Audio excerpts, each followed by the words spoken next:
పుట్టా మహేష్ గారు, మీరు ఒక సామాన్యుడు కాదు, లక్షలాది మంది ప్రజల నమ్మకంతో గెలిచిన పార్లమెంట్ సభ్యుడు. మీరు చెప్తున్న దాని ప్రకారం మీరు కేవలం డిన్నర్ పార్టీకే వెళ్ళారు అనుకుందాం కాసేపు. మీరు డ్రగ్స్ కన్జ్యూమ్ చెయ్యట్లేదు, వేరే వాళ్ళు డ్రగ్స్ కన్జ్యూమ్ చేస్తున్నారు.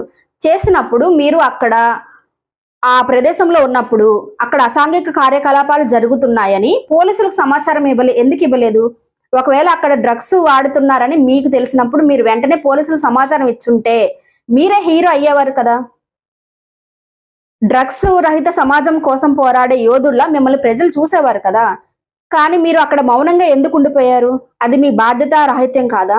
ఈ రోజు బ్లడ్ టెస్ట్ చేసుకుని తిరగాల్సిన అవసరం మీకు ఉండేది కాదు కదా. చట్టాలను గౌరవించాల్సిన వారే చట్టం దృష్టిలో నిందితులుగా నిలబడడం ప్రజాస్వామ్యానికి మంచిది కాదు. తప్పు చేసిన వారు ఎవరైనా సరే, అది ఎంపీ అయినా సరే, సామాన్యుడైనా సరే, శిక్ష పడాల్సిందే. దీనిపై మీ అభిప్రాయం ఏంటి? ఎంపీ గారు మౌనంగా ఉండడం సరైనదేనా? దీనిపై మీ అభిప్రాయాన్ని తప్పకుండా కమెంట్ చేయండి.